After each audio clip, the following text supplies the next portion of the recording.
All right. Testing. I figured I'd come out and smoke this cigar today. This is the Steve Saka Stillwell Bayou number 32. Stillwell Star or Stillwell? Yeah. It says here Stillwell Star. Bayou number 32. Now this cigar has cigar tobacco, but also has, I think, a small amount of pipe tobacco in here. So it should be interesting. My buddy Carl smoked it up yesterday in New Hampshire where I picked this up. And the smell was very interesting. If you guys can hear me, if anyone's in the chat and you can hear me and the audio is okay, just put in the chat that you can hear me because I have no idea. I could be speaking to myself right now. All right. It's a very tight wrapped stick. And the draw is very good. All right, let's see. Toast it up. We're toasting, folks. We're toasting up this bad boy.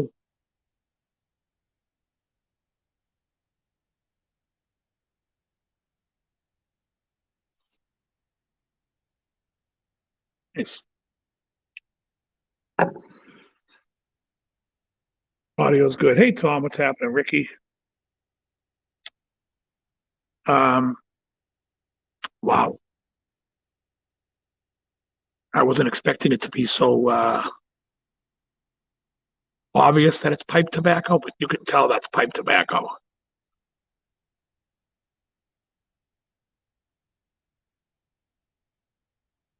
Wow, from the rip, it was very strong. Now it's starting to pull back. Or I just got used to it.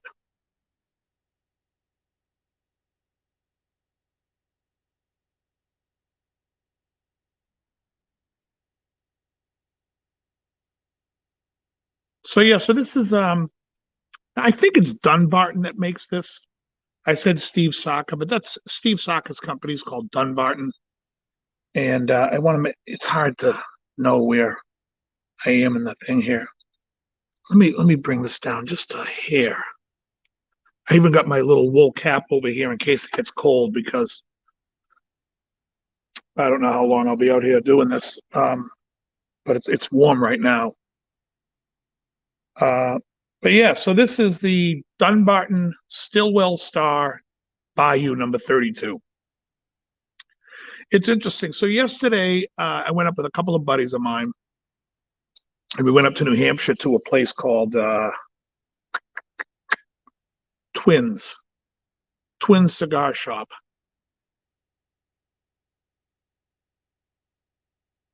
We hung out with the owner for a bit. They have a great selection of cigars, just some really great cigars. I mean, you know, a lot of high-end stuff that you don't find a lot of places. So yesterday I smoked the Aganorsa.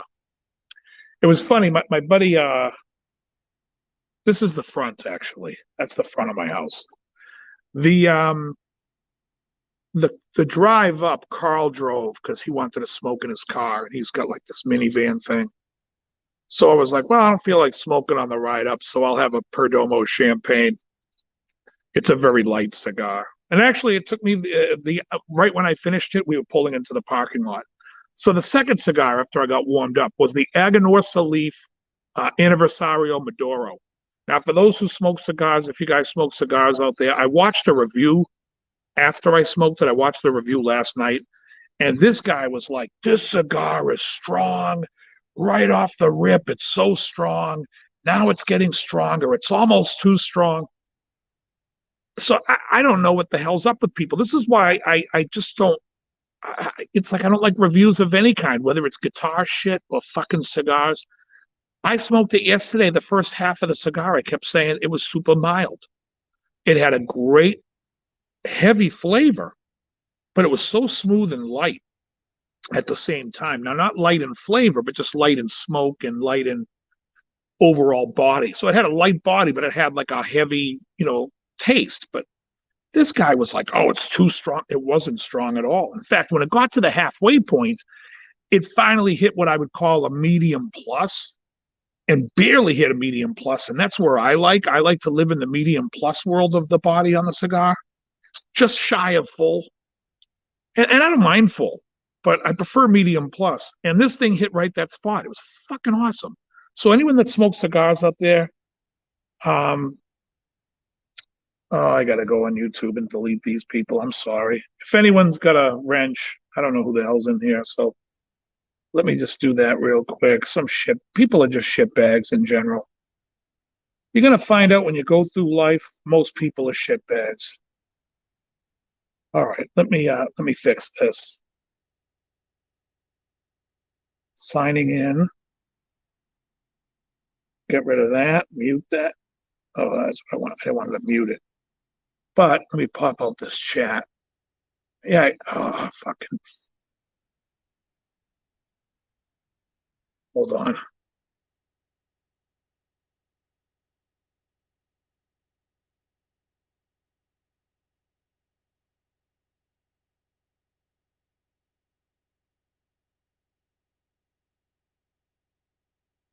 Live chat. All right. Now I just need to do this. Ah, you shit.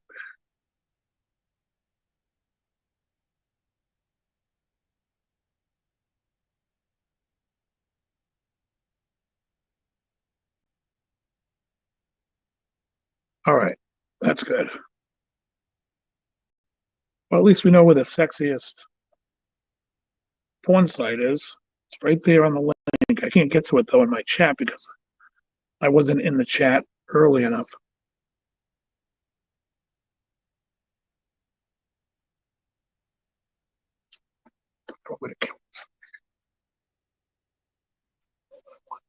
No, I don't want you to do that. Nope. Just want you to go over to here. There you go, you cocksucker. All right. Just like that. All right, very good. All right, so now if anyone's in the, well, I don't think I can't see that anymore. But anyways, where was I? The Aganorsa leaf Aniversario Maduro. Excellent. Excellent, excellent cigar. Wasn't too strong. If you like a medium full, medium plus, it's very good.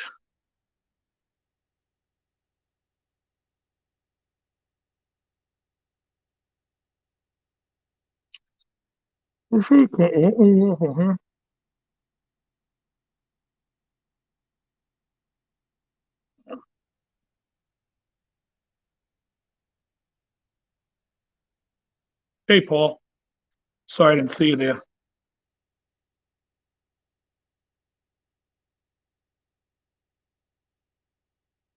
All right. All right. Now we're back. We are back.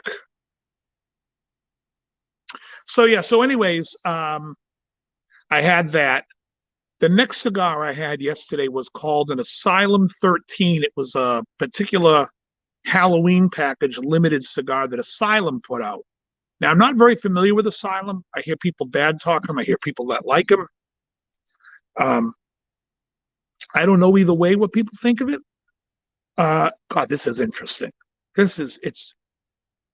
I don't know if I would ever smoke this again, but it's interesting. It's definitely pipe tobacco in here. Very little, but you can taste it. Um, so the Asylum stuff, it tasted really like a Camacho to me. And the price of Camachos that I get are so low, I wouldn't pay for what they charge for Asylum. But I had a limited Asylum 13, and it was good. It was an enjoyable smoke. It's I probably would have liked it a lot more if it was like the first cigar that I smoked, because then I would be like not comparing it to the Aganorsa leaf, because the Aganorsa leaf is just that's just the shit. That I mean, right out of the gate when I smoked that, I was like, it's DL approved. It's good. So then after that, that's three cigars, right? The Perdomo Champagne, the Aganorsa Leaf, Aniversario Maduro, the Asylum 13, and then on the ride back, I had the what did I have? I had the 724 Lancero, and that was very good, really good. I'm not big on Lanceros. I mean, if I was a Lancero smoker, I would have a cigar hanging out of my mouth every like just 24/7. It'd be like because I mean, there's not much to them to me. Carl, who I went with, loves them. I don't. Now, supposedly, the best rollers in the factories roll the oddball shapes, such as like Lanceros, which are very tough to do, or Pyramides, or Bellicosos, or torpedoes, whatever you want to call that shape. I mean, they're all a little different, obviously. But I don't know. I prefer Robustos. I prefer Toros. Sometimes I like a torpedo, but I don't need it. I don't like. I'm not like, oh, it's got to be a torpedo. No, I like Robustos because it's a shorter smoke, and I'm a fast smoker, so I like to bang out 2 or 3 cigars. You know. Um,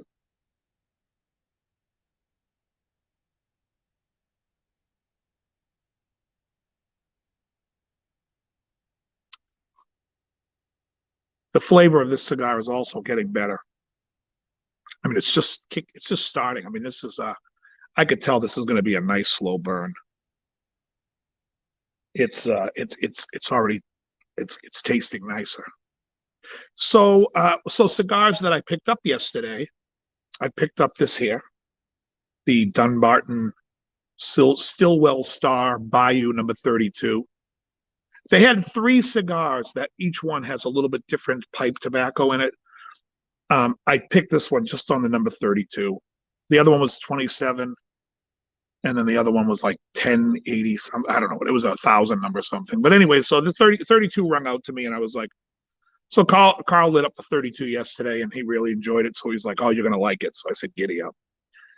I also picked up another Aganorsa Leaf Maduro, which I'll probably have over the weekend because I look forward to that. God, I picked up a lot of cigars this week. What else did I pick up? So I picked up that yesterday. I picked up an Aganorsa Leaf regular Maduro, not the Aniversario, because I wanted to try it against the regular standard. In case I can find them online and see which one I like. I also got an Aniversario, just Corojo, the non-Maduro of the Aganorsa Leaf.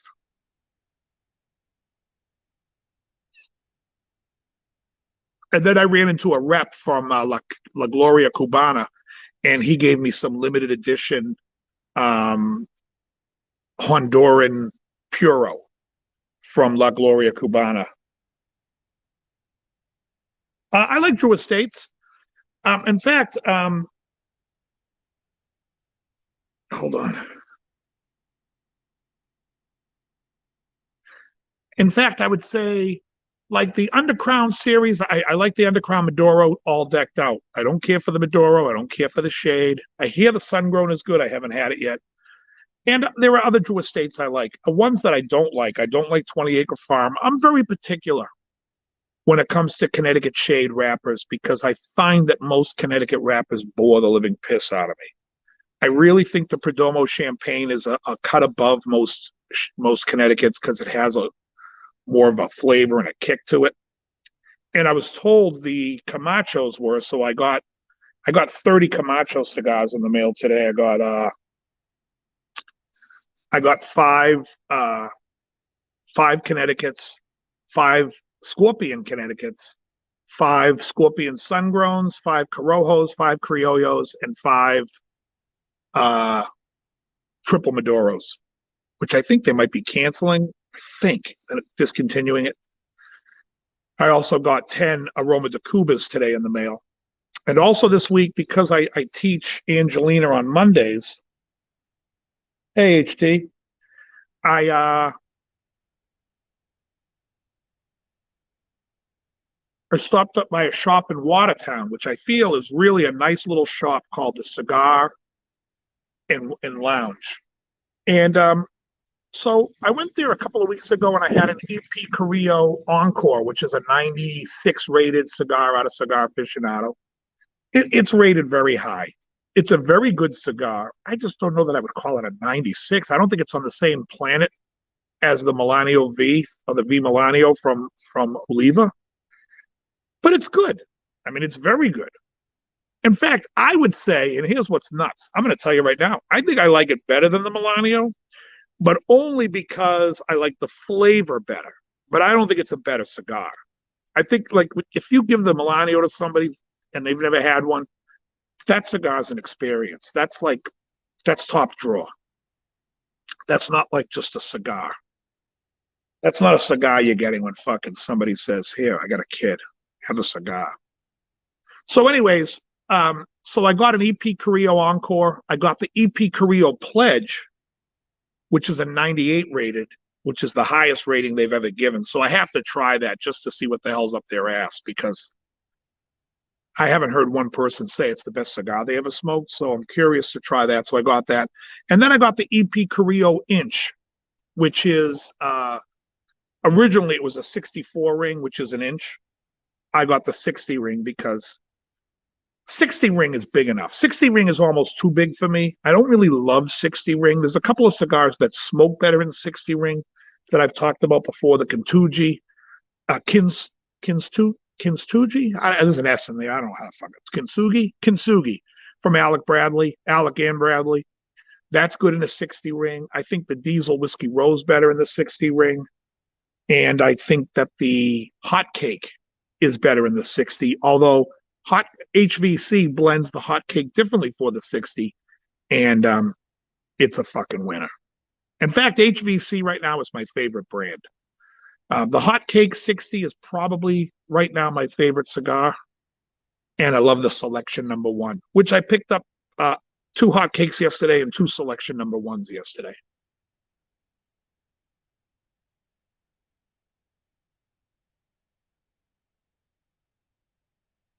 And that's all I've been smoking lately. Yeah,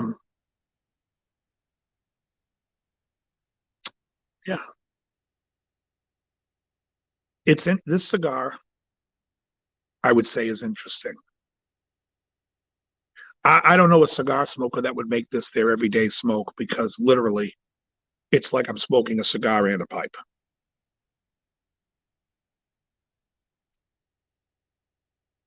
And pipe tobacco to me has like a little punch to it. You know what I mean?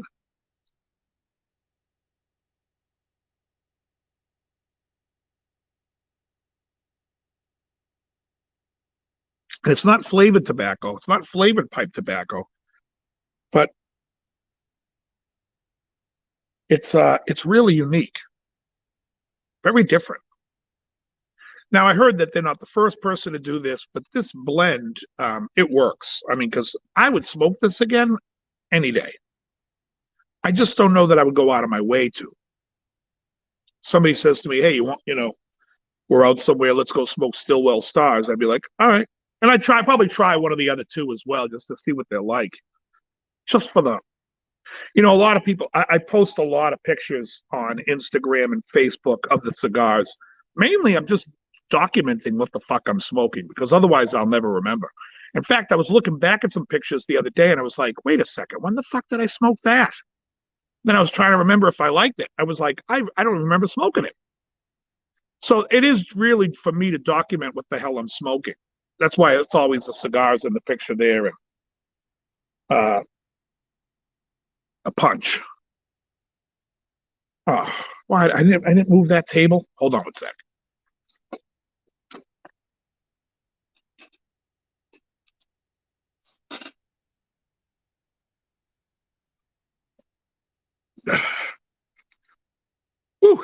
Yeah, we're getting ash is getting a little bit out there. And you can see, and it's probably because of the pipe tobacco, that this doesn't really have a white ash like a normal cigar would. It's really like a mixed in with some dark. But it's a very interesting cigar. This is like if you're a cigar smoker, this would interest you. This is something that's it's interesting. Again, I don't. When I smoke a cigar, I'm looking for a cigar that I want to go to a lot, And I have my everyday smokes. Like I like the wide a lot. Oh, you like 7x50s? Yeah, 7x50s. Well, a 50. I mean, a 50 ring is a nice ring to me. A 50, a 52, anything from 50 to 56 is in my wheelhouse. I really like 50s. And to me, all day I can smoke a Camacho Robusto. I think those flavors are bold. A lot of people down at the White Ash shop think that my taste buds are fucked because I'll smoke what they call heavy cigars, and I'm like, this is not heavy. This is light. And then they think I'm nuts. But and it was funny because my friend Carl, Dave, and I were talking about it yesterday. I think people confuse flavor with body. And when we talk about, uh, light, medium, and heavy, a full and medium and mild, we're talking about the body, not the flavor. And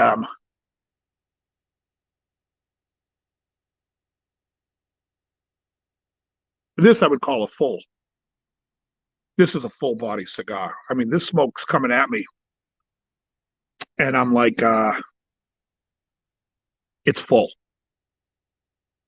Um, Another thing that's really important with cigars that people don't talk about is nicotine content. Some people who are brand new to cigars can very easily get sick from cigars. And it's probably happened to everyone that smokes, and even people who have just tried it and they said they didn't like it and they got nauseous. That's from the nicotine. And that's because the person who's suggesting the cigar to you is an asshole. No, seriously. Because when Krellbar was first smoking cigars, I wanted to try it because we had gone to this place called BJ's for pizza down in Attleboro on a cheat day, which tells you how long ago it was because I can't remember the last time I did a cheat meal. I don't do that anymore, so it had to be like last October. Carl messaged me and asked me to go to the White Ash to go smoke a cigar, and Krellbar's like, I don't smoke cigars. And so then he came down and I suggested a cigar for him, and he smoked it and he liked it. And I believe it was the Perdomo champagne. And then I think I gave him the second time, I gave him an El Rey del Mundo Flor de Laneza. These are cigars that I know that are nicotine light, that they're not going to knock your socks off. They're not going to make you feel dizzy or nauseous. And I think the third time we went, he went for something heavy. And I was even like, really? And he got sick. He was like, oh, I got to put this down. I'm like, and eventually, he went back to he went back to the lighter ones, and then he smoked light for a while. And now because he smoked so much, he smokes the heavier stuff. Now he smokes like La Aroma de Cubas, which is like a medium plus that he likes. I like it. I love it. But I do like the Reserva better. But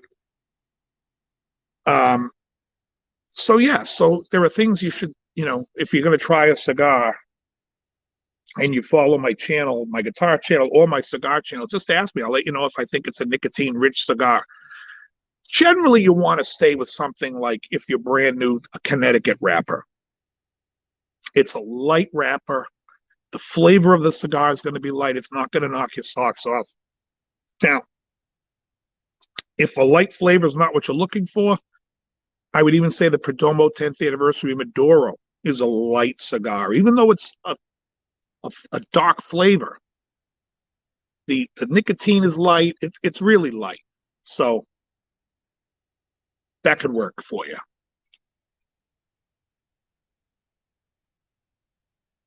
This cigar right here, it's a full body cigar. And I knew it was going to be. I was very Much like, do I want to get it? Because usually full I don't like. Nothing's too heavy for me, too much. In fact, the heaviest nicotine cigar for me is a CAO Cameroon. And I can smoke Cameroons till the cows come home. I smoke that cigar when I get towards the end. If I'm puffing on that thing still, my head's in a whirlwind. That cigar is nicotine heavy, and it's a light flavor. So it's not just about the light flavor that's doing it. You know what I mean? That's a light cigar. That's heavier than any cigar I've had. Maybe the nub Cameroon too. Was it a Cameroon I had? I can't remember what nub I had. But yeah, this here is like I think this was like a 6x52. I think this is 52 is generally what I love. I like 50s. Like I said, I can smoke those Camacho, Criollos, Corojos, Triple Maduro. I can smoke those all day. They're fucking great. Great size, great cigar. 45-minute smoke, one and done. Who am I kidding? I'm never one and done.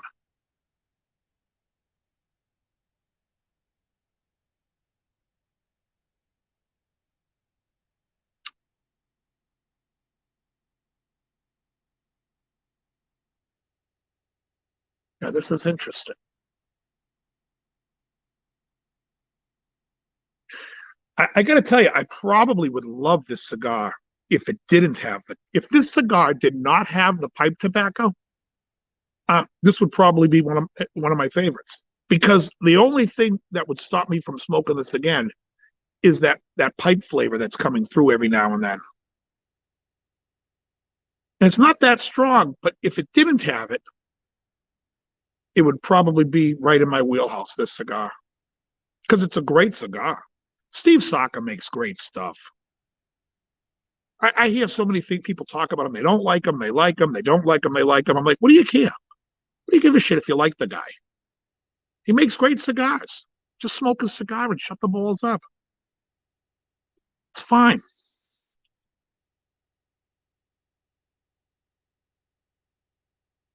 Most people. All right, let me just get rid of this person.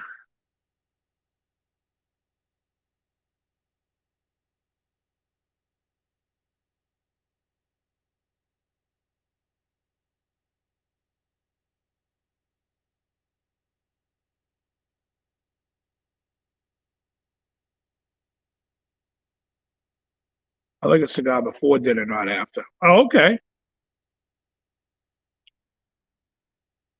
That's great. Yeah, whenever you like it. I like one after just because, like, satiated. I know I'm not going to get, I could smoke a heavier cigar. Although I smoke heavy cigars regardless, like medium plus, doesn't matter what time of day. I know some people are like, this is a great cigar with coffee. They're all good with coffee.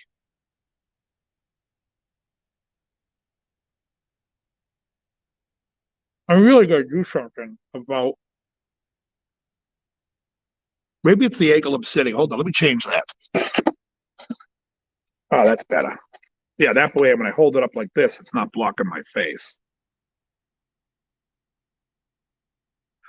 But yeah, so anyway, so yesterday was a great fucking time. We had a blast up there. We went to Twins. We hung out at Twins probably 4 hours. Then we went up the street to a place called Two Guys.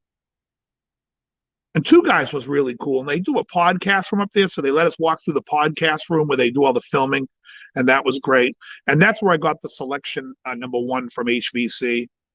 And I got another Aganorsa.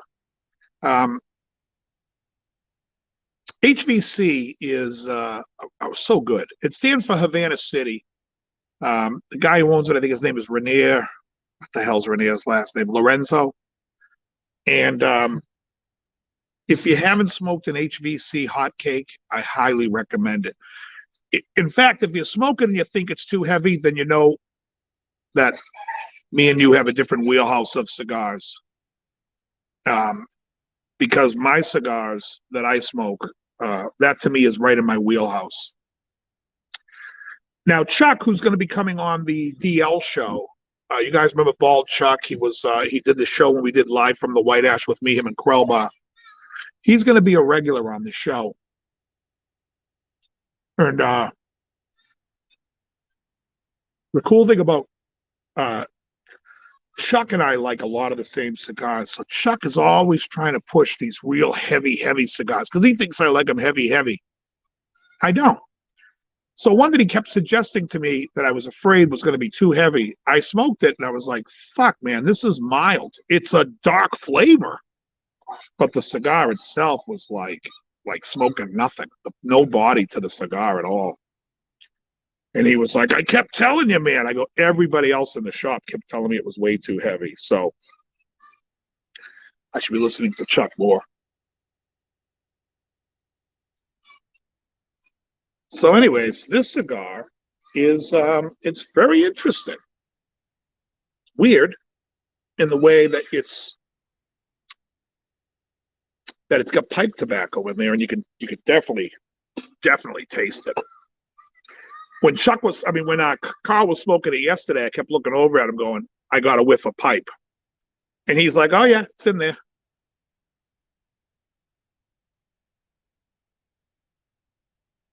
But it's real interesting. I've never had anything like this. There was a guy down at the White Ash, he was smoking a pipe, and the fucking thing smelled great, whatever the pipe tobacco was, but it was flavored. And I'm not going to smoke flavored tobacco. I just think it gives me a headache. But it was interesting, and I'm watching him smoke, and he's got the pipe like Commander McBragg. Yes. And I was like, you know what? I could never pull off a pipe.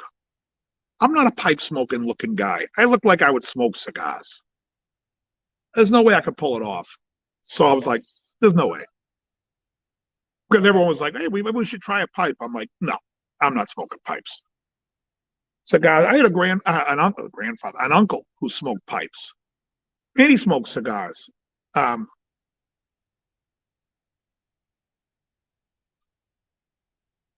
so many things that are enjoyable about a cigar that I definitely wouldn't go to a pipe. There's something about a pipe where it's like, yes, exactly.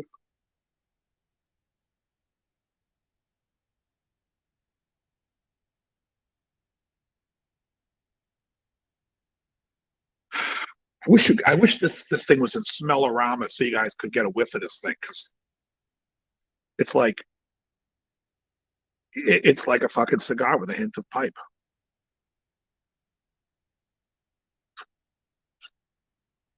So would I smoke this again? I probably wouldn't get the number 32 again, just because I'd want to try the other two. But I wouldn't go out of my way. Now, if I go up to Twins again and they have it, I'll probably just do one just to do one so I could say I tried a different one. But for the most part, I mean, this one to me is like the pipe tobacco in this is probably like what I would consider the most classic memory for me of pipe tobacco when I was little and my uncle used to smoke a pipe. Just that smell of pipe tobacco. It is so, the scent of this one is so cliche pipe. But I'd just be curious to try it. But this will not be a cigar I would smoke. Now, I have another Steve Saka cigar upstairs, and I'll probably smoke that again sometime next week. But it's a very limited cigar. I forget which one it is. It's supposed to be strong. We'll see. We'll see.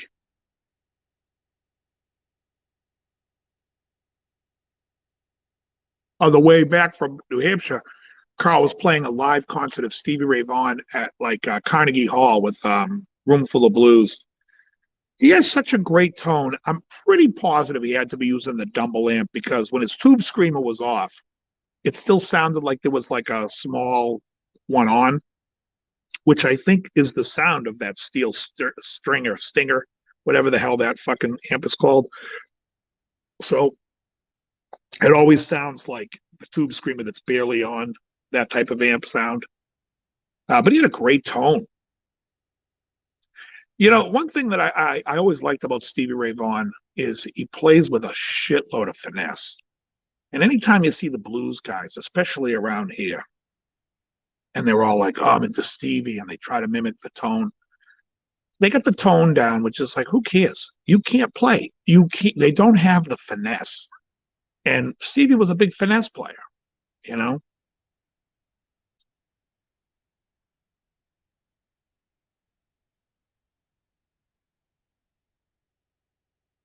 Interesting.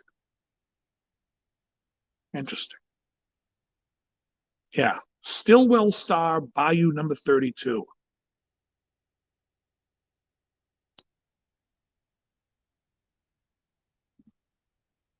I mean, everything about this, like, I'm not one guy to sit there and talk about the construction of a cigar because usually I don't care, but this is like a real fucking tightly wound fucking cigar where the draw is just fucking great.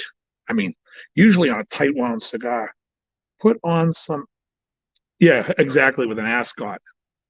Yeah, I could fucking be like Charles Nelson Riley.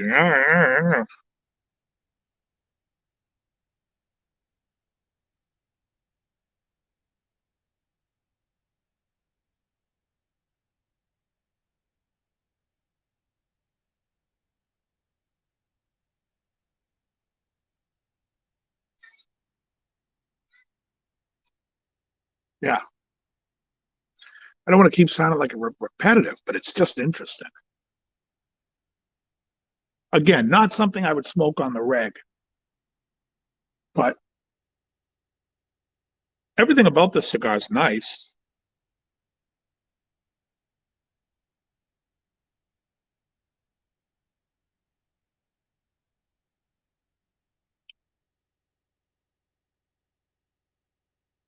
Good smoke output.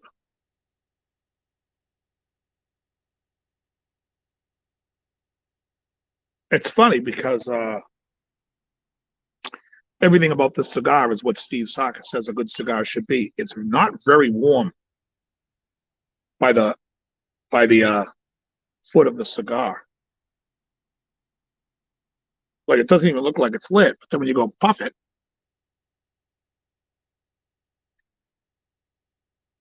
great draw,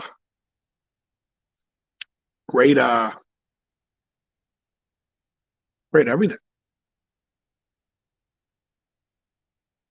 The thing about a lot of cigars is a lot of these cigars are, like what we would call in the guitar business, they're OEM, so it's like one factory's making all these different cigars. Um, you know, like Plasencia cigars.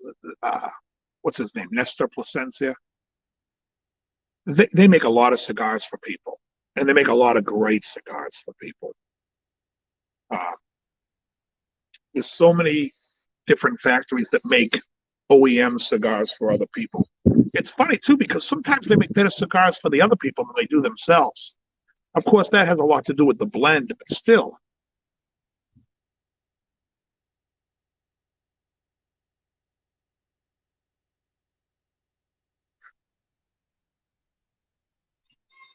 you know,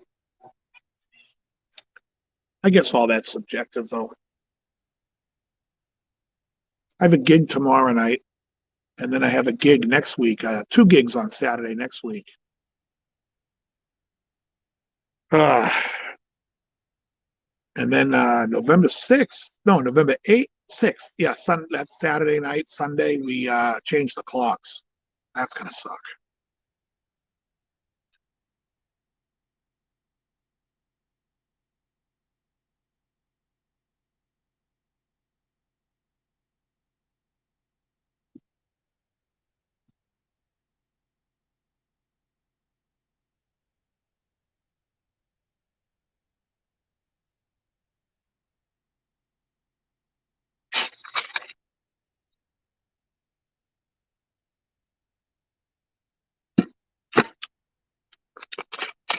Yeah, so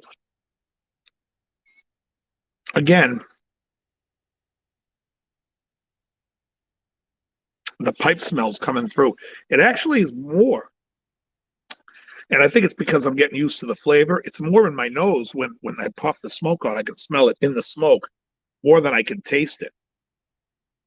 And I'm not a huge pipe fan in that respect. So, like I said, this won't be a cigar that's going to be a regular cigar for me, or even something that I would go out of my way to get. I would try the others just to try them, but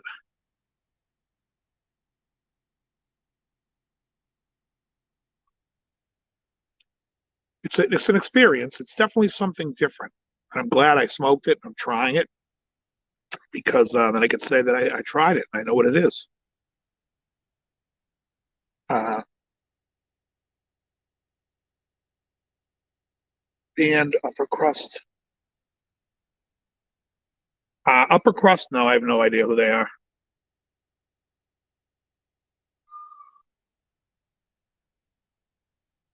I think there was a restaurant called the Upper Crust in Cambridge, maybe. I don't remember a band called the Upper Crust.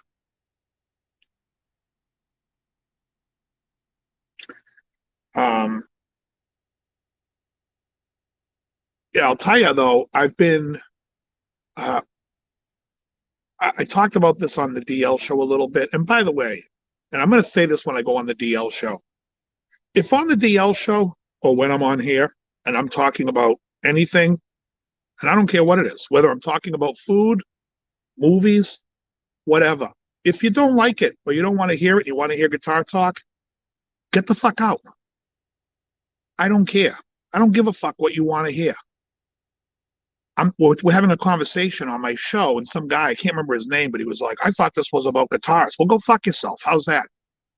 Go watch Ben Combs. You want to hear guitars 24/7. Go watch his fucking show. Go watch Vinny, whatever his name is, on Monday nights. Play guitar for 3 hours. Go watch that. Leave me the fuck alone. I'm going to talk about what the fuck I want to talk about. You want me to talk about guitars? Fuck you. Pay me. Throw $100 in my PayPal and then say, hey, can you talk about guitars for 20 minutes? Then I will. Otherwise, I'm going to talk about what the fuck I want to talk about. And you can all piss up a rope. Now, obviously, none of you guys asked that. It was some one person that said it, but I'm just saying, I'm so sick of it. You know? You want to talk about guitars all the time? Go talk about guitars. Do it somewhere else. I don't care. We talk plenty of music on the DL show all the time. We talk guitars. Jerry shows his guitars. It couldn't bore me enough, but we do it. We do it because the guys on the show are talking about it, but also Joe's talking about, Joe lost a lot of weight. He's a sober guy. There's a lot of shit going on in people's lives. They want to talk about it. So that's the forum where we talk about it. You don't want to hear it? Get the fuck lost. I don't care. But I'll tell you, if anyone comments on that before, I'm just going to kick them out and block them. I don't care. I don't care if you watch my fucking channel or not.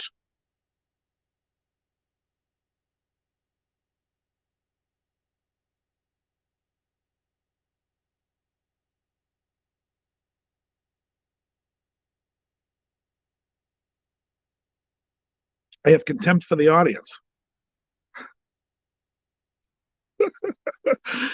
That's a fucking Sinatra group joke. Anyways, yeah. So getting back to what I was going to say was I totally switched everything over to saturated fats. Everything in my diet now is saturated fats. I'm not eating any polyunsaturated fats. Not for me anymore. Done. I don't think it's good for you, and I think it's the reason why everyone in this country is a fat pig. So this morning, I made eggs in beef tallow. Not only is it fucking great, but I notice that I'm not hungry after for hours, 5 hours maybe, which means I'm not eating every 5 fucking minutes. Because before I used to cook it and use that spray, olive oil spray, which basically I'm just fucking eating silicone. And I would be hungry as all hell a few hours later, like 2 hours later. I'm eating the box. I'm like, I'm just hungry. Not anymore. Since I think that saturated fats satiate you. Now, if anyone thinks that saturated fats is bad for you, I would say, really show me the data. And don't point to fucking the Heart Association suggesting it, because they're supposed to suggest stuff based on data, and they didn't. They did it based on money. And I've been really doing a lot of research on this. And if anyone wants to argue with me about it, I'm ready to go. Good luck. Good luck to you. Everything we've been told about food is a lie. It's just amazing to me. Red meat is the best thing for you. You could eat red meat all day. Be the best thing for you. What's not good for you is when you eat a lean piece of fucking chicken and then later in the day you're eating Doritos, you're eating cupcakes because you're still starving your fucking balls off. That's the garbage.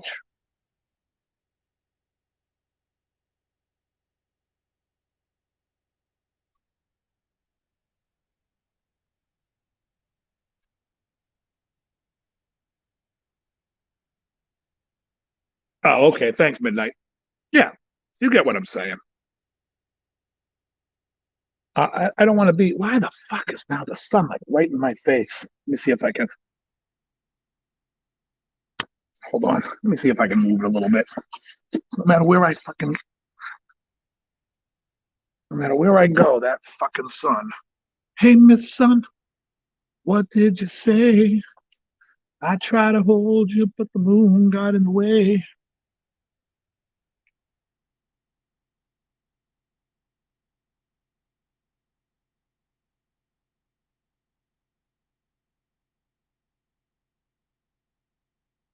Saturation.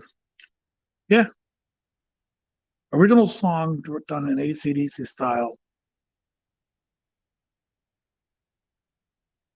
I'll send you a link. Okay. Yeah, you can send me a link. Don't post it in the comments though. Like I don't know if anyone ever notices when somebody comments on any one of my things and they put a link, I immediately delete it. I don't want you to advertise. Don't comment so you can advertise. You can send it to me privately. But I hate when people like on Facebook or something, but I hate when people fucking this reminds me of this guy's lesson, and here it is. Oh, it doesn't remind you of that guy's lesson? Delete and block. Who the fuck are you, and why you posted somebody else's shit on my page? I don't care. I think in the song it's a B flat six, not a B flat, because the A flat resolves to G. Well, if I heard it resolve to a G, I would have put it there, but I don't hear that. So go make your own fucking lesson on the song and do it. Don't comment on mine what you think it is. Who the fuck are you? I don't know who you are. But however, I'm assuming you stink because you're watching my channel, but then you're commenting and correcting how I play it. And it's like, and I don't think you're right. So get the fuck lost. This is what I deal with, folks, when I see comments.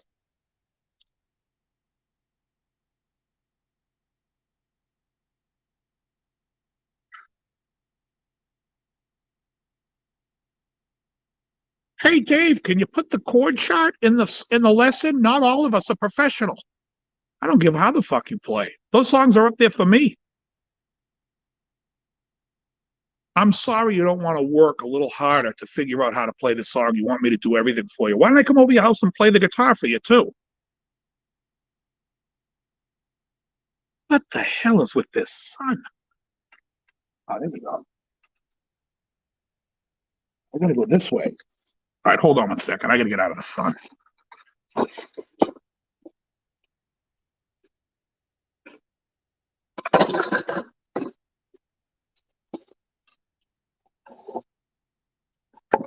That's better. Yeah, that was brutal for a second there. Oh, I literally get that comment all the time. Hey, Dave, can you put the chord chart in there? Hey, no. How's that?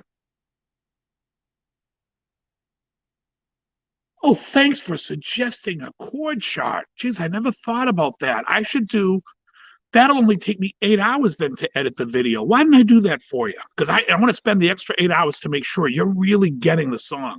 Fuck you. Christ.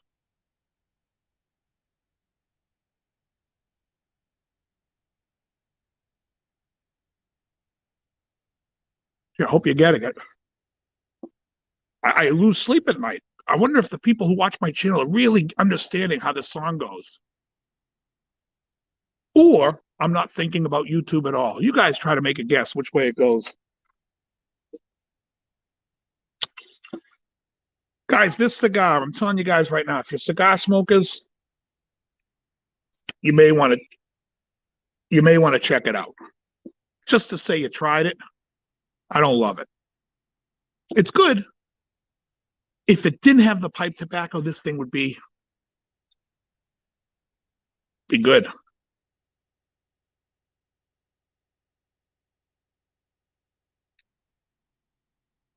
I'm not really sure what the purpose of putting the pipe tobacco in. I guess it would be like if you're a cigar and pipe smoker, you would probably really love this. I'm not a pipe smoker. Well, I'm not a pipe smoker except when I go to P-Town. Hello, Frisco. How many years have you been making? You've been smoking? Trucker. Yeah, so I started smoking cigars in 2006. Um, and It's funny because I go through phases of how often I smoke. When I work out and I'm in shape, I always want to smoke more. When I wasn't working out and wasn't eating right, and I don't feel that great, then I don't feel like smoking. So I started in 2006. Actually, I can remember the first, in like 2001, my brother Richard and I, we were in Hollywood on Sunset. We went to the cigar place and we bought Fonseca's, which now my father's cigar, which is a brand, my father makes the Fonseca and it still sucks. And we didn't really care for it. We were both like, this is all right. We were smoking it. So I never really smoked after that. In fact, I wasn't really crazy about cigars. If I was out and someone had one and they offered it to me, I'd be like, yeah, I'm all set. So I'm at a party at my buddy Mark Spiewak's. Now, Spiewak passed away in 2012. He was one of my dearest friends. And he had a party in 2006. And his friend Roberto was there. And we're in the backyard, and Roberto's just talking to me, smoking a cigar. And just like how I'm smelling the pipe tobacco right here, I was smelling his cigar, and I was like, Roberto, that thing smells fantastic. What the fuck is it? So he tells me it's this Flor del Todo, which is a piece of shit Cuban sandwich cigar. He pays $1.50, $2 for. Did I want one? He had one in his pocket, an extra one. I said, yeah, I'll smoke one. Loved it. Told me where I could order it. Went online, ordered it. Ordered 20 of them. And I was probably smoking one every 3 days. I would sit on my balcony in Santa Monica and light up a Flor del Todo.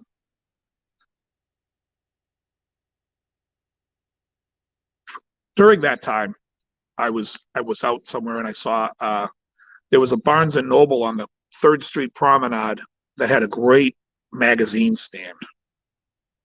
And they were fresh out of jugs. I'm kidding. I ended up picking up a Cigar Aficionado. And I went home and was smoking a cigar on the balcony, and I was reading it, and I was read about this cigar called the El Rey del Mundo Flor de la Neza. And it was this high-rated cigar, and it was just, I think it got like an 89 or a 90, which back in those days was a high score for a non-Cuban cigar. So I placed an order. I ordered like a 5-pack or a 10-pack, and I fucking loved it. It was better than the cigar that I had started on. So that was the beginning of the journey. That was like my main cigar. I still smoke those today. I still love that cigar. I think that it's probably one of the best cigars, in my opinion, for every day. It's a great smoke. And then I went on to like Cigar International and cigar.com, and I became part of the Cigar of the Month Club. It was $20 each. They would send me 4 cigars. Each one would send me 4 cigars. So I would get 8 cigars a month. I would never have to buy cigars. I wasn't smoking that much. I was smoking like 2 a week. So it was like, that was perfect. The problem was they kept sending me Gurkhas, and I fucking hated the Gurkha cigar. It was like, as soon as I took a puff from a Gurkha, I'm like, oh, this is what I used to hate in cigars. This reminds me of the Fonseca. Done. Threw it out. If there's a cigar and I light it up and instantly I don't like it, it's getting tossed. I don't give a shit. I don't care what I paid for it. It's just not worth it to me to smoke a cigar that's not enjoyable. So I canceled. And there was a cigar shop down the street from me that Arnold Schwarzenegger owned for years. And then he sold it to this guy, Greg. And I used to go in there all the time and smoke cigars. So yeah, so I've been smoking since 2006. Like the humidors that I have 3 full humidors now. Those I've had since 2006. So yeah, but again, like there's been like, I think maybe like 2016 or 17, I might have smoked 1 a year. 2 actually, no, 17, I was back in shape in 17. I was smoking maybe 1 a month. And then I was 18 and 19. I think I may have won that whole year, one cigar that whole year, maybe two that whole year. And again, I got back in shape. I was getting in shape, and I was having a cheat meal with Grell Bar. And my buddy Carl messaged me, and he was like, "You want to come down to the White Ash and have a cigar?" And I'm like, "You know what? I could go for one." So I did. And then you fall right back in love with it again. It's like, oh, this is good. This one's good. This one's not. I mean, I've had some bad cigars. Again, um, everybody loves Arturo Fuente, and I had a Hemingway last week. I think I left about. I smoked an inch of it, and the rest of it was in my ashtray. I wouldn't smoke it. It's terrible. I hate the flavor of that cigar.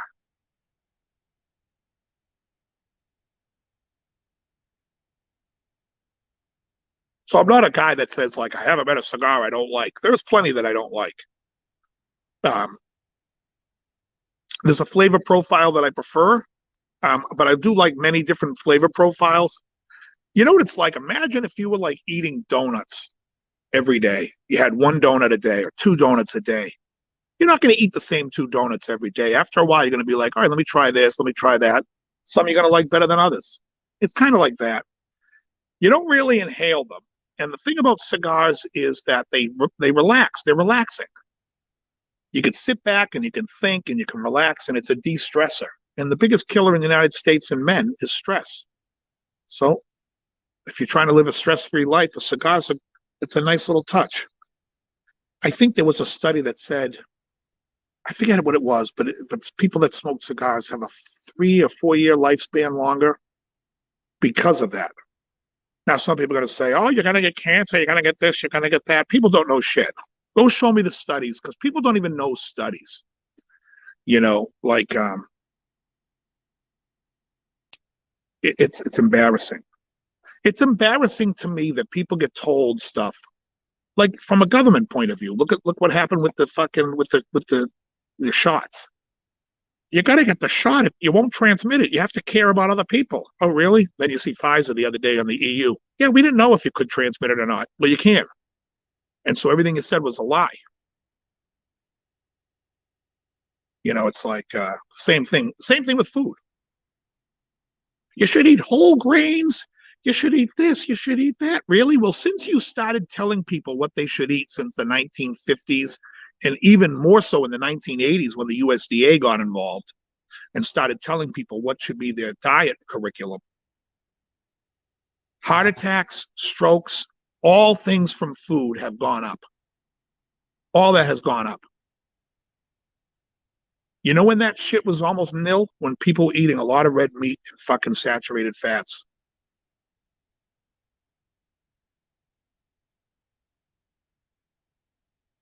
Oh, I could have 5 servings of bread. Oh, really? Well, no wonder why you look like a pig. So,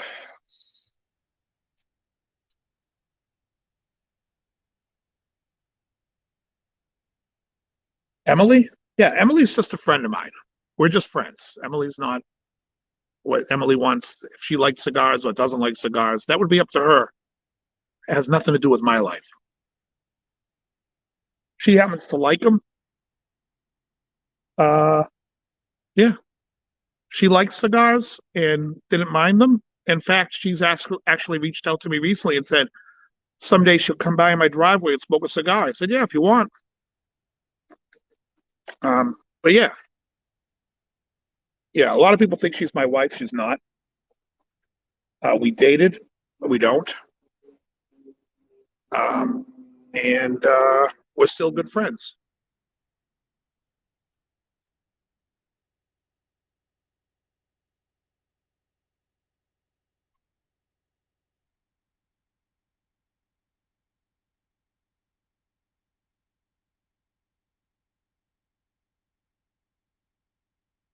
I make a lot of videos, and people just assume my life, and it's too bad. Shouldn't be anyone's business, really.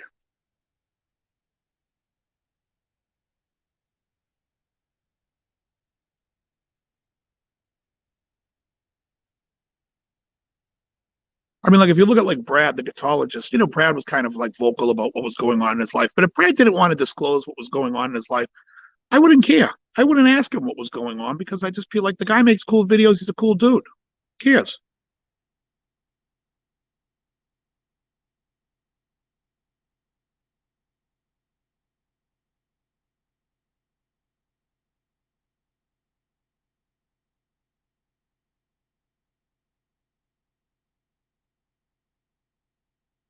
Uh,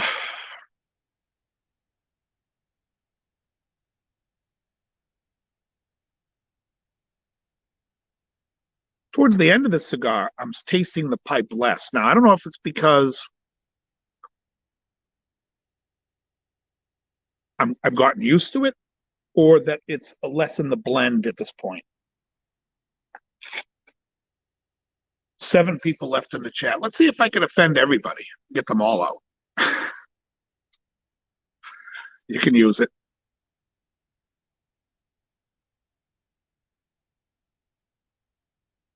Here's a question. What am I going to do tonight? I have no idea.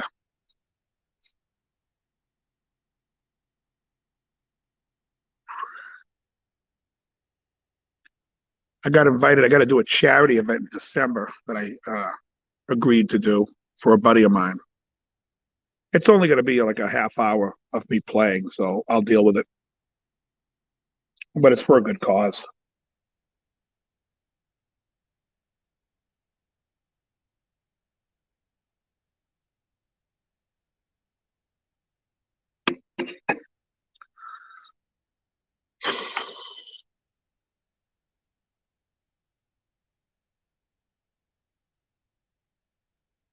I killed it this week in the gym, by the way, guys. This week, I felt strong. It's my strong week. It's week one, which is I break my workouts into 3 weeks. So it's week one is strong, week two is heavy, heavy. Week two is heavy, and then week three is more of an endurance workout. It's very light, tons of reps, but that always kicks my ass. You're just not going to grow from it, you know. But this week I had a great week in the gym. I bumped my cardio up. So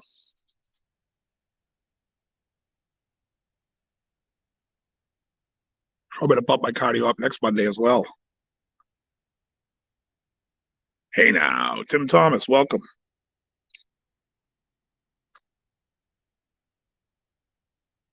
Once again, folks, this is the Dunbarton made by Steve Saka or blended by Steve Saka. And it's Stillwell Star Bayou number 32. This is a cigar that has some pipe tobacco mixed in. It's funny because the wide, which is right here, this is La Perla Habana wide. This cigar has like a funk flavor to it as well, but it's all cigar tobacco, and I love it. I love the flavor that this has because it's like just has some really great flavors for tobacco. This has a funk to it, but the funk is that fucking pipe tobacco, which I can't say I love. I mean, I could say I love, but I don't. So again, I can't. Hey now, hey now, hey now.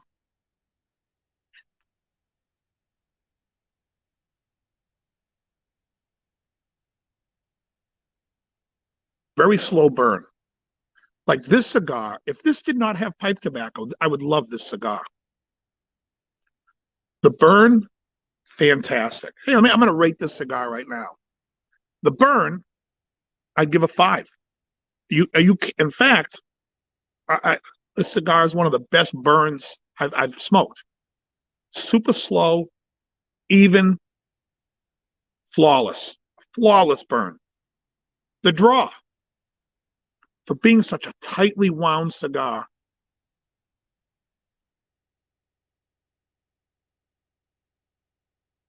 I can't call it the gold seal, the gold star, or the of draws, because there's a couple of cigars that I've mentioned before that draw better. But I would say this is very good to outstanding. It's in. I'd give it a 4.5. So we're at 9.5. The flavor.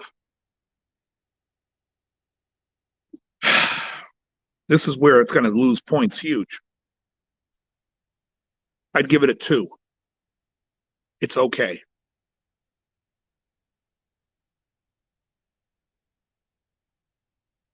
It's better than okay. It's a 2.5. Now we're at 12. Again, I'm just all right, Midnight, have a great one. I'm just not loving the pipe tobacco in it. I'd give it a 2.5 or a 12. The experience, again, everything about the cigar is great except for that flavor, which knocks the experience down. This is like I'd give it a 2.5 as well. 14.5. Now we get to the price.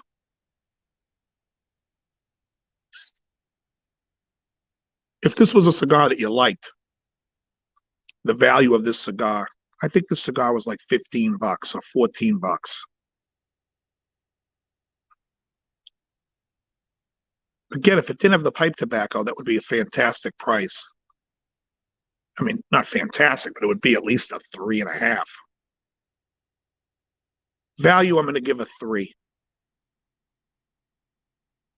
It gets a 17.5. So it's one of the lowest scores. But again, it's because of the pipe tobacco. If you like pipe and you smoke cigars and pipes, this could be. I could see somebody giving this a 24, 25, a full on great. I mean, 24 maybe, 23.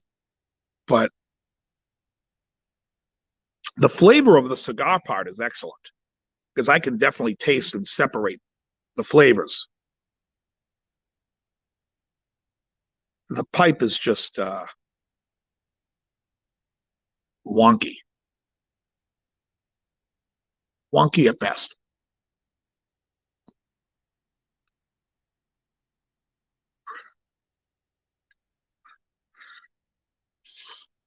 I wonder what I guess a score that would probably be like anywhere like from a 15 or a 14 lower would definitely be something I wouldn't smoke to the end.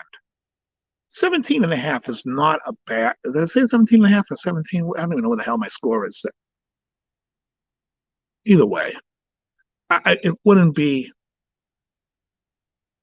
I'm glad I smoked it because I wanted to experience it, especially watching Carl smoke it yesterday. He really loved it. Um,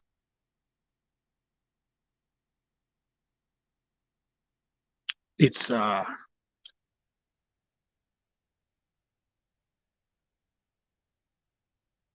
it's just a little wonky for me. In fact, this is where I'm going to put it down at this length, which is way less than what I usually would. And I'm going to light up the wide because I got to clear that palate from that fucking pipe. Now, the thing that sucks about this cigar, the only thing that sucks about this cigar, is this wrapper takes up the whole cigar. There's no way to smoke the cigar with the wrapper. I would get one puff out of it. So you got to take the wrapper off. And again, this is also a very tightly wound cigar.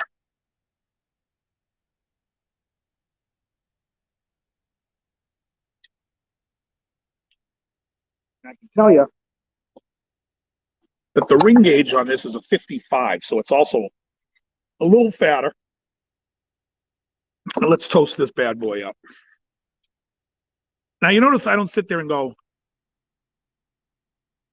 ooh, the cool draw or what the flavors are, because who gives a shit? You don't sit there and puff on a cigar that's not lit. So I always find that when I see reviews and they're like, the cold draw and is tight, and then they light it and they're like, oh, actually, great smoke output and no tight. It's like, well, what are we even talking about?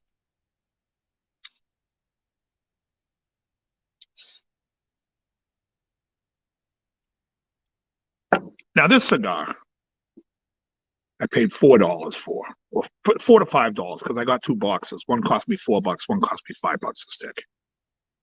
Oh no, one cost me $4, one cost me $3.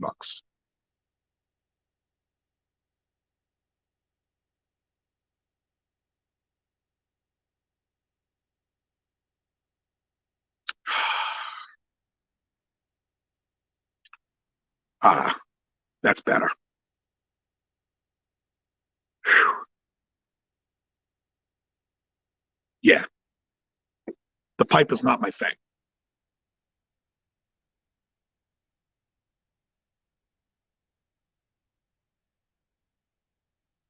The flavor of this is so good. This to me is where I live in Flavor Town. Now, for people that smoke cigars, that are cigar snobs, just saying that cigar is better than a Steve Saka cigar. Give me a fucking break. I don't care what you smoke. You can find a cigar that costs you $4 that you love. You can find a cigar that costs you $40 that you love. I prefer to smoke the $4 cigars. It's almost like to me, it's the same. It's more utilitarian. It's the same as like a Strat for me. People can sit there and say the Les Paul, the PRS, those are gorgeous guitars. The workmanship, yeah, fine. Give me a fucking Strat. Give me a Strat that I can put together myself and change the parts. That's what I like.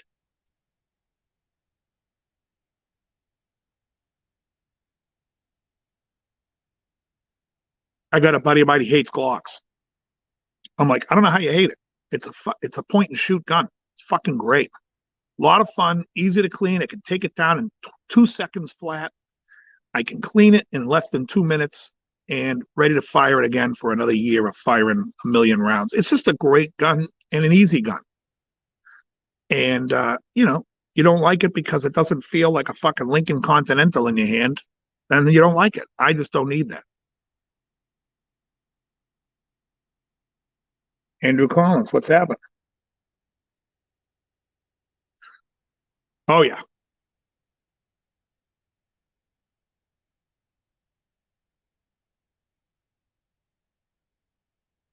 this would be the Mexican Strat of cigars right here. Does the job, smokes nice.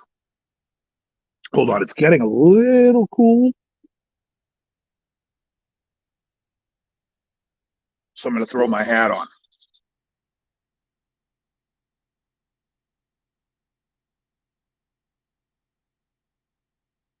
However this thing goes. How does it go? This. There we go.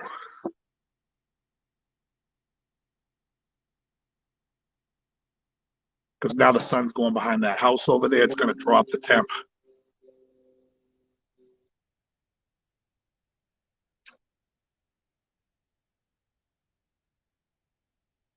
Oh yeah, this is good. This is good. Anybody have any comments or anything they want to ask me in the chat? Say it now or forever hold your peace. Because I'm doing a lot of talking and people are doing a lot of watching. Not that I mind.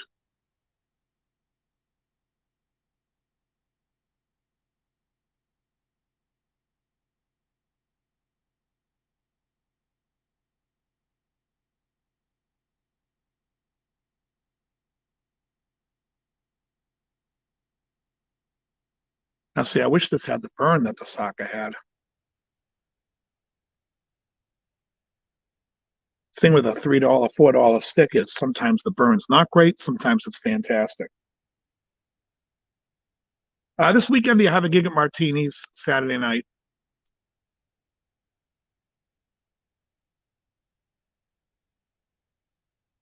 We're the house band there, so we play every Saturday. We have a lot of fun there.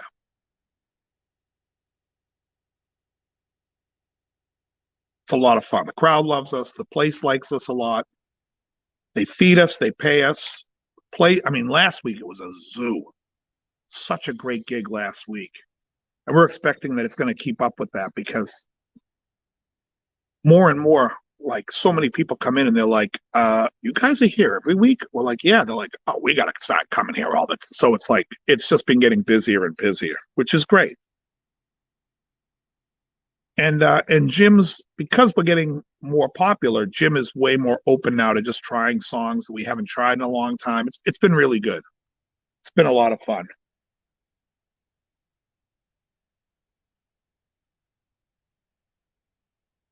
Burn any holes in your shirt? No, never. Haven't burnt any holes. The place with the steak tips, no, they have the really good. No, the food that they have there that's really good. Where was the steak tips? I don't remember where that was. Oh, that was Conrad's. We played there last summer. No, this is the place that has. They got an unbelievable. I forget what they call that. It's like a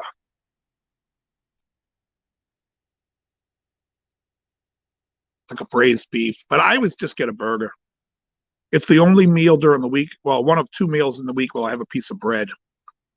But again, in December, that's going to stop because I'm going to go full carnivore in December. I'm going to try to get my body fat to like 10% or less in December. So,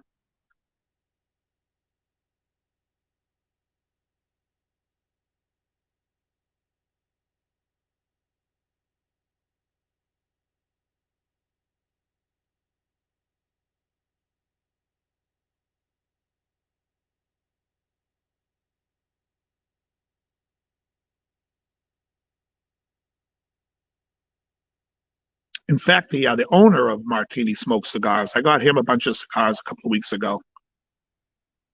He was like, I don't know how to do all the ordering online. Will you order me those cigars? So I ordered him a bunch of cigars that he paid me for. Good. He's loving them.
Eight people here. I'm gonna I'm gonna cook up some bacon when I get out of here. I'm gonna eat. I have some turkey breast and some bacon. I really am cutting a lot of my. The only carbs I have right now are just in the morning when I have my. Well, I say the morning. I eat at about 12:30. When I get back from the gym, it's oatmeal with blueberries. Otherwise, I'm really not having any carbs.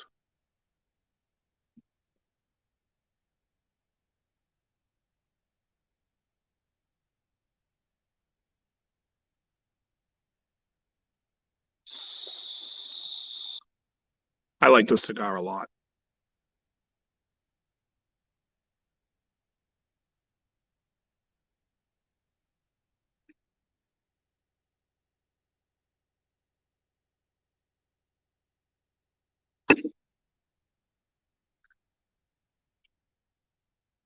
I'm going to do a lesson coming up. I don't know if I'm going to have it out by Monday, but maybe the Monday after that. I'm going to do a lesson on the song Rambling Man.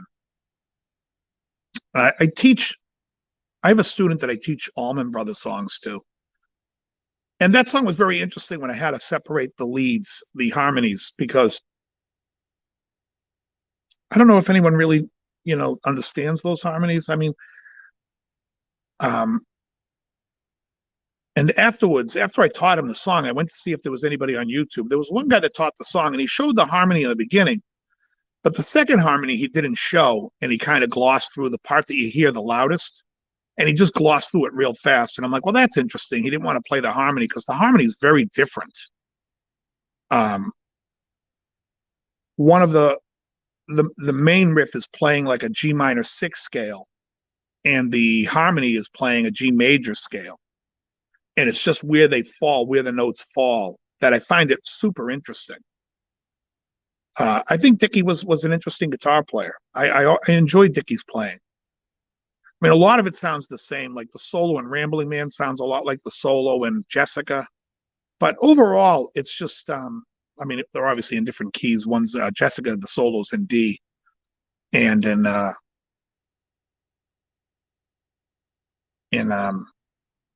Rambling Man, it's in G.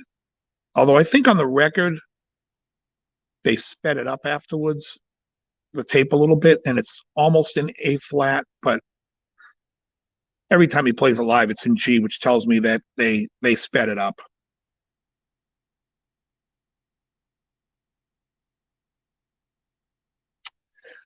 Similar to Atkins, I don't really know much about Atkins' diet. It's not a diet that I've studied or looked at really. I mean, I know that they do no carbs or very low carbs. I mean, there's a lot of similar diets to that. Mine has been my own type of diet where the reason I'm doing the blueberries, I mean the blueberries, the reason I do the oatmeal with the blueberries is really just in an effort to see if I could lower cholesterol. But after I've watched a bunch of cholesterol videos from this Indian doctor, I'm convinced I don't even need to worry about it. I think it's all nonsense. And, people demonize LDLs. And this guy was saying that LDLs are super important. And the reason why people who especially eat low carb diets have high LDL is because that's what's feeding the brain. It elevates to feed the brain. And, if you're breaking down fat or using fat storage, the LDL sends the basically is working for the brain. So I really I would suggest to anybody, if you have high cholesterol, your doctor says you have high cholesterol, do not get on a statin. I would totally recommend avoiding a statin. I think that's all bullshit. When the government got involved in fucking healthcare, they really fucking went in and said to people, if you get this reading, you have to put them on a statin. If you get this or higher, you have to put them on high blood pressure medicine. It's like, how about fucking giving somebody a proper diet? Because the diet that they give you is fucking rotten, you know?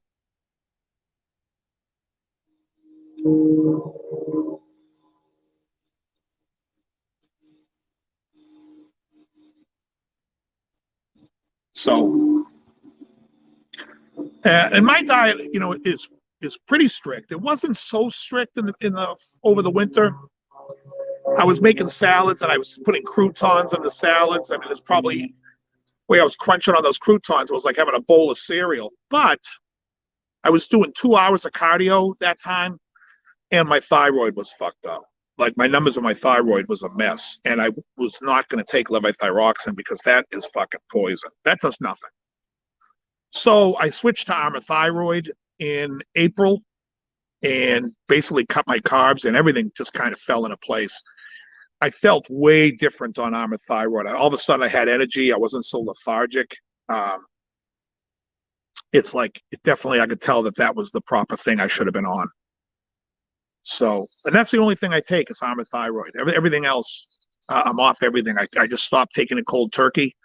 And when I went to get my blood tested, like 3 different times, all my numbers were good, except my cholesterol is like a little on the high side. It's just a little over 200. And he was like, oh, you should get on a statin. I'm like, you can prescribe it to me, but I'll tell you right now, I'm not going to take it.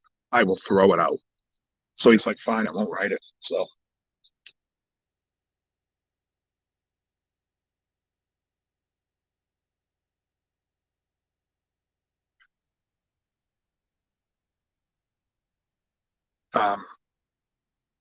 But yeah, I mean, the whole diet thing and it takes a serious amount of discipline.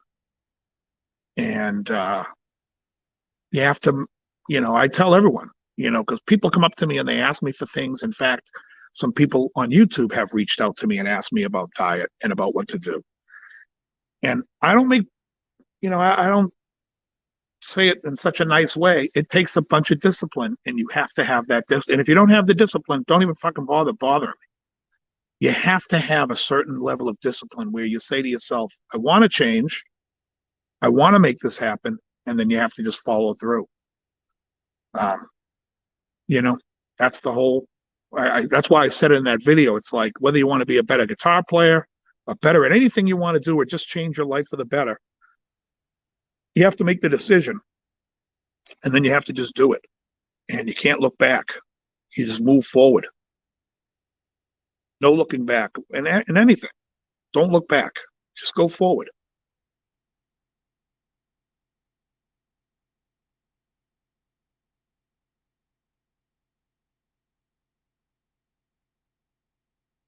You know, something's not working, change it.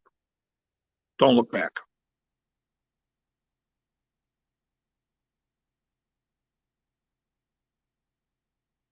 And that mentality has done wonders for me.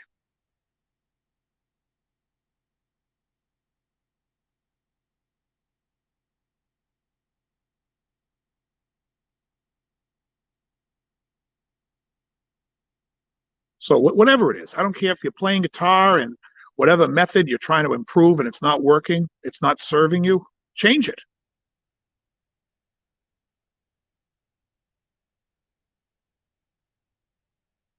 You'll find something that works.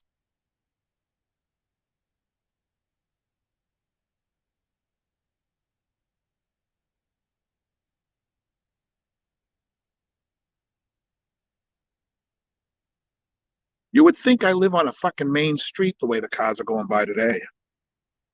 There's like nothing down that street, and there's a million cars going up and down.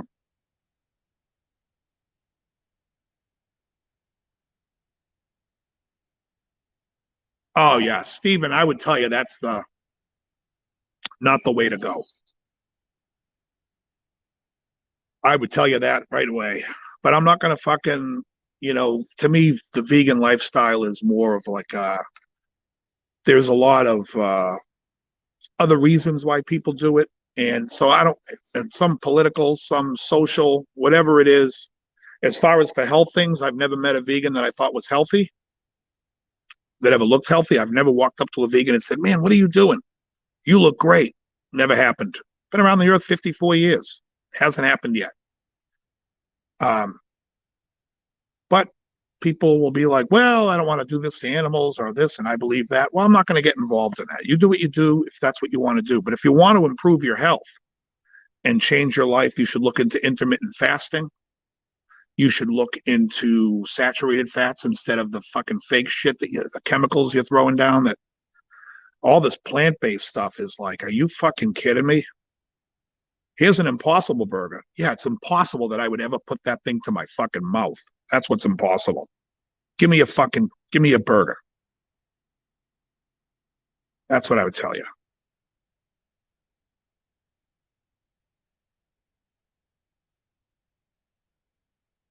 There's a great holistic doctor, Sten. I can't think of his last name.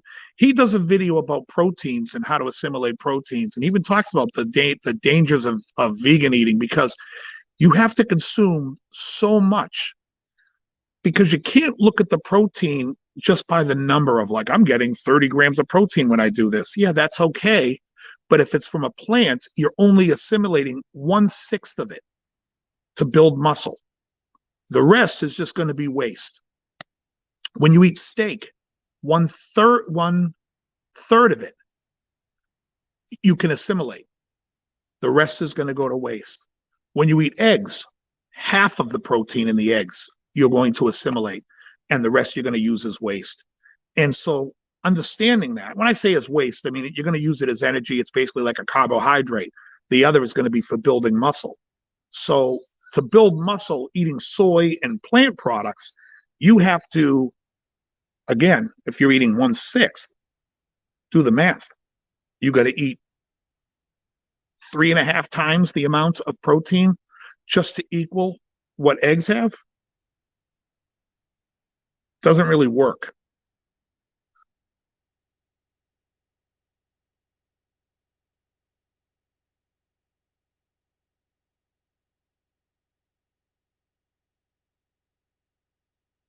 So since I stopped eating nightshade, which is tomatoes, potatoes, eggplant, which I never ate anyway, and peppers, um, those are supposed to be inflammatory, and inflammation is really what bothers the human body. That's really what the problem is. Since then, I've had no pain. I wake up in the morning, I feel like I'm a kid. I can jump out of bed. Uh, Nothing hurts. I used to have my ankles would kill and my lower back. Not anymore. I get up, I'm like spry. I'm like, I can just jump up, jump in the shower, get the hell out and go to the gym. I feel fantastic. Since I started with saturated fats, I feel like I have more energy and I feel like I can go longer without eating. I feel like I'm not snacking at night anymore. I eat one last meal at night that has some saturated fat in it. I go to bed. I'm not waking up in the middle of the night with the hungry horrors anymore. All these things factor, you know? And then when you go look at the studies of saturated fat, you find out, well, how come the studies show that there's no difference between saturated and polyunsaturated fats to the arteries and the heart? Well, do your research, figure it out. It couldn't possibly be that Procter and Gamble gave the Heart Association millions of dollars in the 50s, and since then they've been fucking in bed together. No, that can't be it.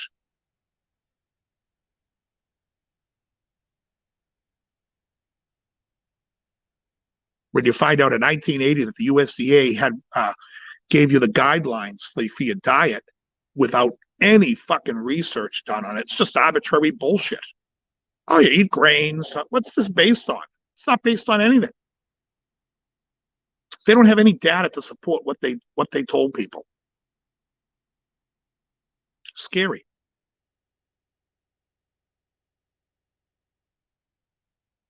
I mean, just think about it. When you fucking eat bread, everyone like you say, oh, if you're gonna eat bread, you should eat healthy bread. Eat wheat. Wheat's the worst one for you. That is the absolute worst one for you. I think the easiest one to digest and for your body is sourdough. Oh no, have wheat. The USDA says eat wheat. Oh yeah, what's that based on? What genius was that?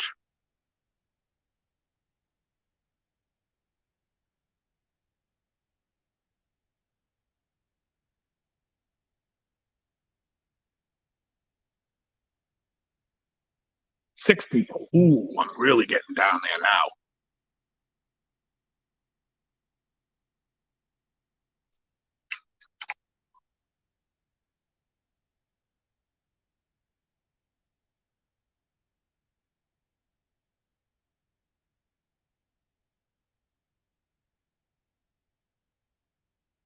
You know who's on the Atkins diet is the guy who's married to Brooke Shields. Thank you very much. He's eating her every night. That's called the Blue Lagoon fucking diet. That's the Christopher Atkins diet on Blue Lagoon. Folks, that's a great joke.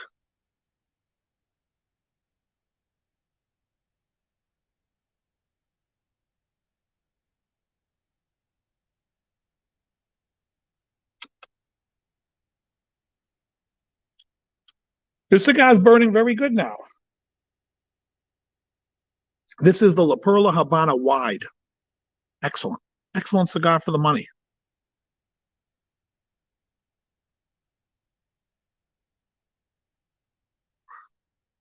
Dwight Chapin, however you pronounce his last name, messaged me today. He got the Underground Maduro. Asked me what I thought. I don't really care for the Underground Maduro, but they make an Underground Maduro all decked out, the 10, or they call it the 10, and that's a fantastic cigar. They're about $1 difference in price. And any thoughts on the Fender roasted pine bodies? Well, the only reason why you would roast the body is if you're not going to paint it because you can seal it in.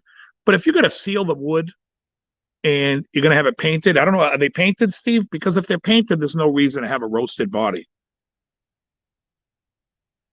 Because once you seal it, You put sealant on it and then you're painting it. What's the difference?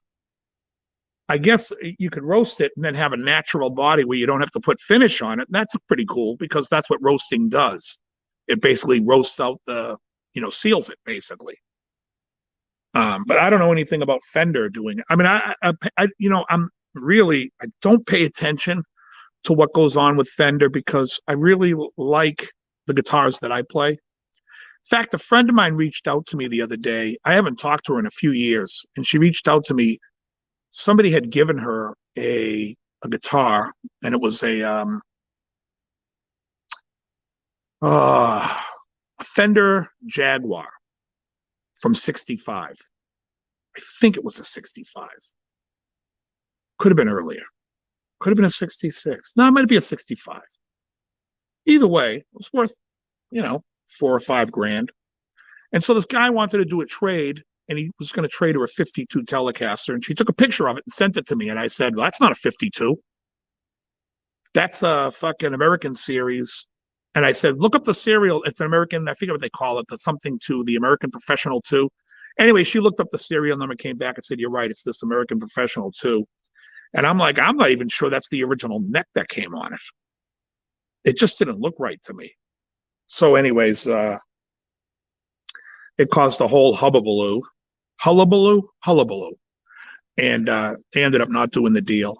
And then she ended up selling it for all cash, which I thought was a great thing. But yeah, that's the only time I don't pay attention to what goes on with like guitars because I play what I play.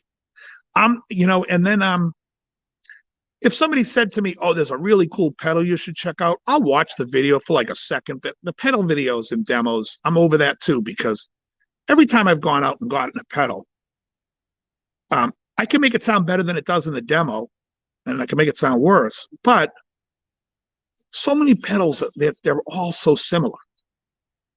I think there's like two. I'm almost at the point now where I just want to take out like a small Fender amp and a fucking Honeybee clean amp boost and a clean drive. I mean, it's called the Honeybee amps clean drive. Take that out with a Fender amp, and I would be happy as a pig in shit. I don't need a lot. People, what do you think of Boss pedals? I don't care. They sound great. Anything can sound good if you can play. If you can't play, everything sounds shitty.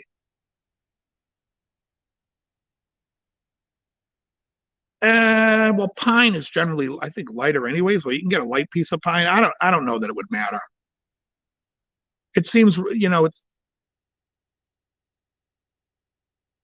maybe it does lighten the weight if it cooks out some of the water out of it. That's probably what they're doing is they roast out the water. But if the guitar is set to the proper humidity anyways before it's finished, it should be fine. I mean, a piece of light swamp ash is definitely the way to go if you want a light guitar. The weight of the guitar, again, that thing doesn't matter to me either. Like I picked up heavy guitars where I'm like, this fucking thing plays awesome. I love it. And I picked up light guitars. This thing plays awesome. I love it. And I picked up heavy guitars and said, this thing plays like shit.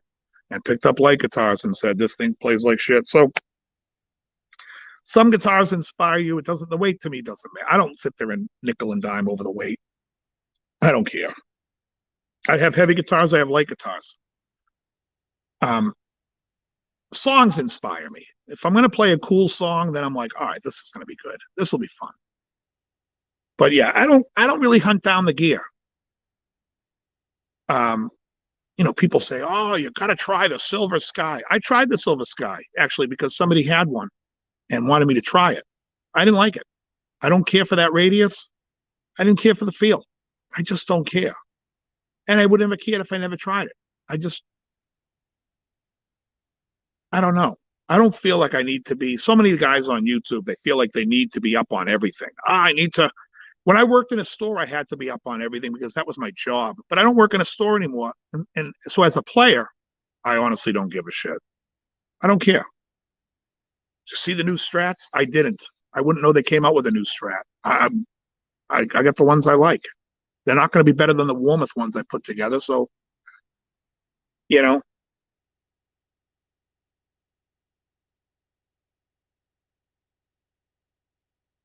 all the thing with roasting and all that shit, to me, it's just more marketing. they're trying to find a new way to rope you in. Hey, these guys, so many people have all these strats already. How are we going to sell them another strat? Let's roast the body. All right, so we'll sell roasted pine bodies. We'll tell them it's lighter, and then they'll have to add another one to the collection so they have one. That's really what it's all about. Otherwise, no one cares. The strats they were making in 1956 were fine. 57, they were fine. I mean, whatever, it doesn't, I don't know.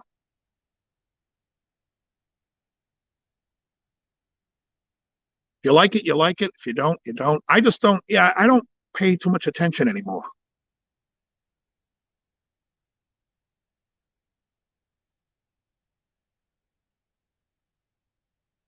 When I was working at a store, Monster Cable came in and they were telling me how they have so many wines on the outer thing because this is faster than this, and nothing sounds better than their cable. So I'm like, really? Because your cable sounds the same as that fucking cheap Spectraflex over there, and they're charging $20 and you're charging 100. I don't hear it. I don't see a difference. I don't see a need. But somebody along the line in marketing, later, Greg, somebody along the line in the marketing decided, hey, this is how we can sell this.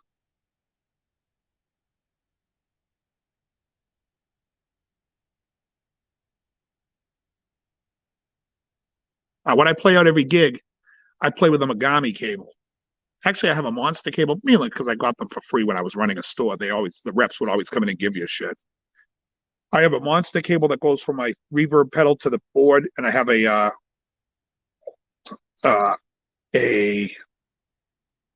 Megami pedal, a Megami cable. The Megami I've had replaced twice already. Um, and that's an expensive cable. Like if I had paid for that, I would be like, fuck you guys. But I didn't pay for it. And it's got a silent plug on it, which I like. But other than that, the cable's just like any other cheap cable.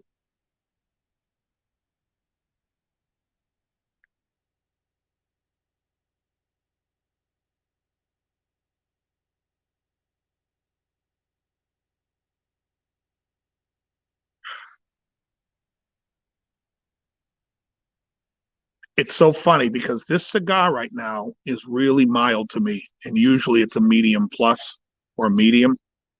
But because that Saka cigar with that pipe thing was so heavy, um, I think it numbed me.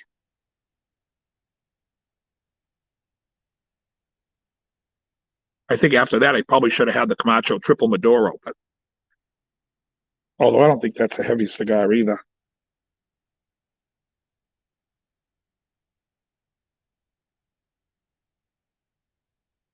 Jim Lill does a great video on amplifiers, which has been my point from Jump Street with a lot of amplifiers.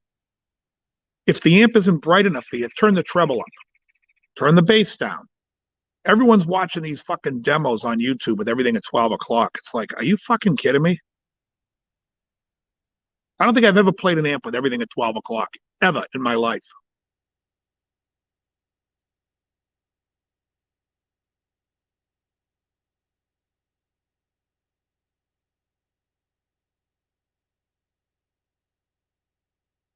Make sure all the knobs, here's what it sounds like with all the knobs at 12 o'clock. Can you just play it so it sounds good?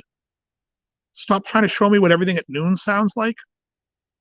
Some asshole at home's going, oh yeah, that sounds good at 12. Yeah, that's fuck off.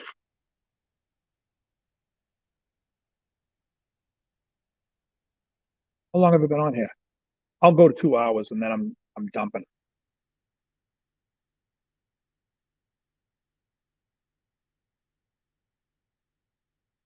So you got 15 minutes if you have questions for me. Start asking. I know there's only 6 people here, and 3 of them are mute.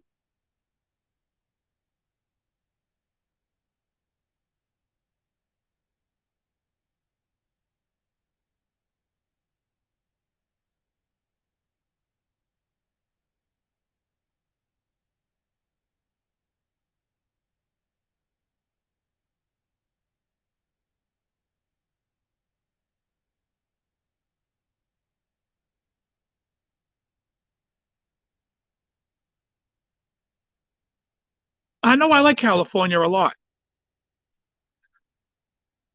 It's a contemplation of do I go back to California or do I go to Vegas or do I go to Arizona? I definitely like the Southwest of this country. and I hate the Northeast. Um, but California's nice. I mean, the politics in this, in California sucks. The gas prices suck. But again, it's all cyclical because people are gonna fucking fight back soon, anyways.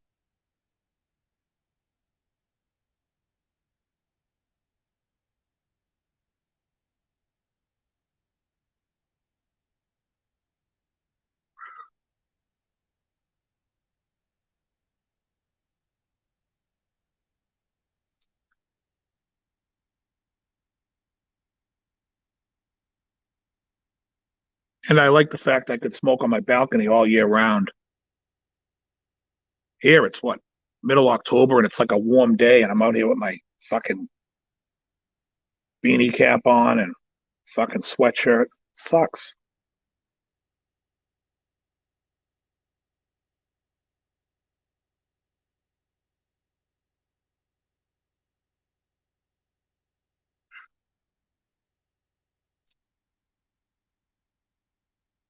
Yeah, I like Scottsdale a lot. I like the Mesa area. Where Dane is at is fucking great. I like that area a lot. You know,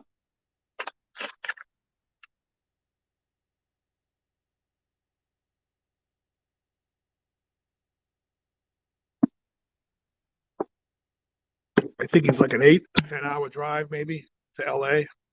Where Dane is.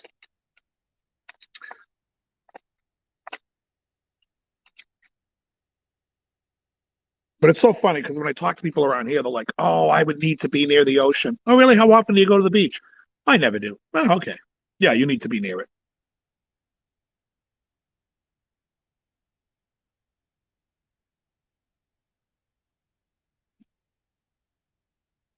In the summertime, I need to be near a pool.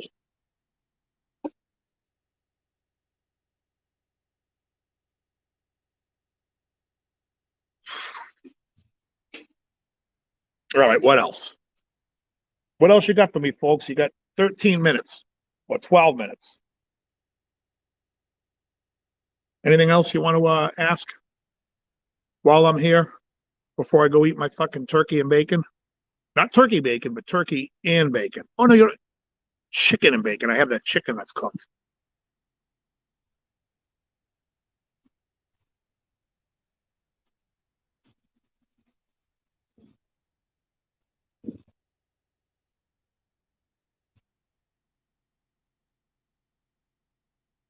I'm telling you, there is more fucking work trucks going up and down this street than I've ever seen.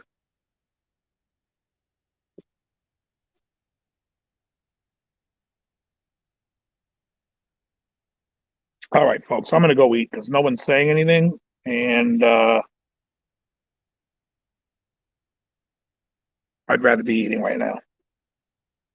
So I'm going to say very good. And we're going to call it a day. Very good.